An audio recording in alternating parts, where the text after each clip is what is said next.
6. It is a theater floating through the clouds, itself a cloud, although of misted rock and mountains running like water, wave on wave through waves of light.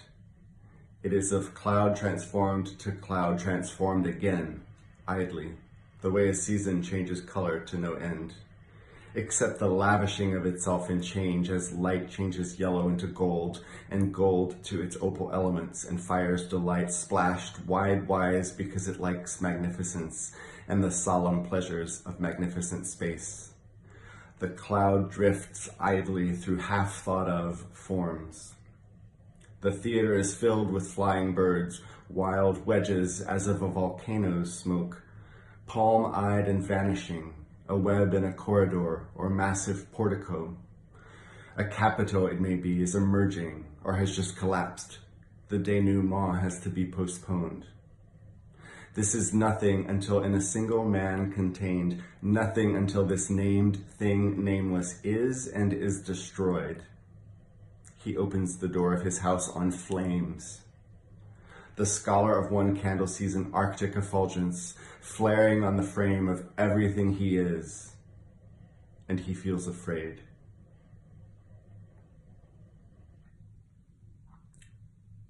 7. Is there an imagination that sits enthroned as grim as it is benevolent, the just and the unjust, which in the midst of summer stops to imagine winter? When the leaves are dead, does it take its place in the north and enfold itself, goat leaper, crystalled and luminous, sitting in highest night? And do these heavens adorn and proclaim it, the white creator of black, jetted by extinguishings, even of planets, as may be, even of earth, even of sight, in snow, except as needed by way of majesty in the sky, as crown and diamond Kabbalah? It leaps through us, through all our heavens leaps, extinguishing our planets one by one, leaving of where we were and looked, of where we knew each other and of each other thought, a shivering residue, chilled and foregone, except for that crown and mystical Kabbalah. But it dare not leap by chance in its own dark. It must change from destiny to slight caprice, and thus its jetted tragedy, its steel and shape and mournful making move to find what must unmake it, and at last, what can say? A flippant communication under the moon.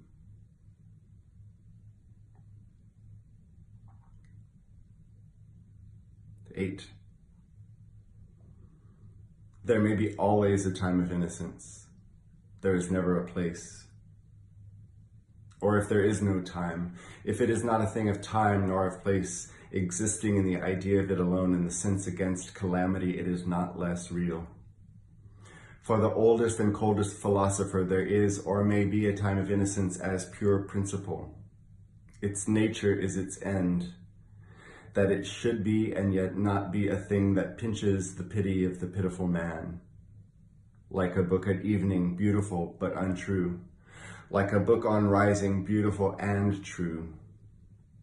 It is like a thing of ether that exists almost as predicate, but it exists, it exists, it is visible, it is, it is. So then these lights are not a spell of light, a saying out of a cloud, but innocence, an innocence of the earth and no false sign or symbol of malice, that we partake thereof, lie down like children in this holiness. As if awake we lay in the quiet of sleep, as if the innocent mother sang in the dark of the room, and on an accordion, half heard, created the time and place in which we breathed.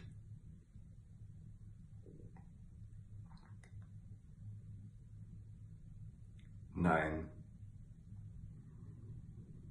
And of each other thought, in the idiom of the work, in the idiom of an innocent earth, not of the enigma of the guilty dream.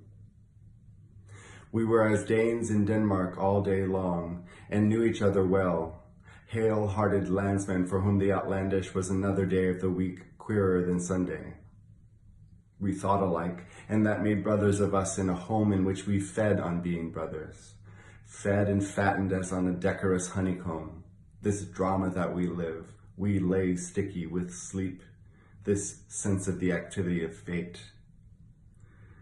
The rendezvous when she came alone by her coming became a freedom of the two, an isolation which only the two could share.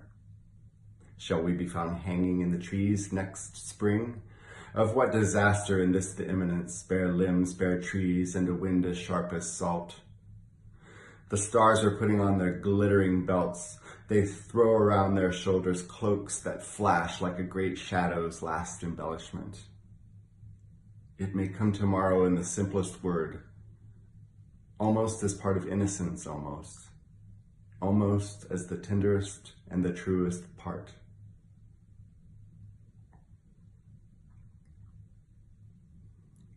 Ten.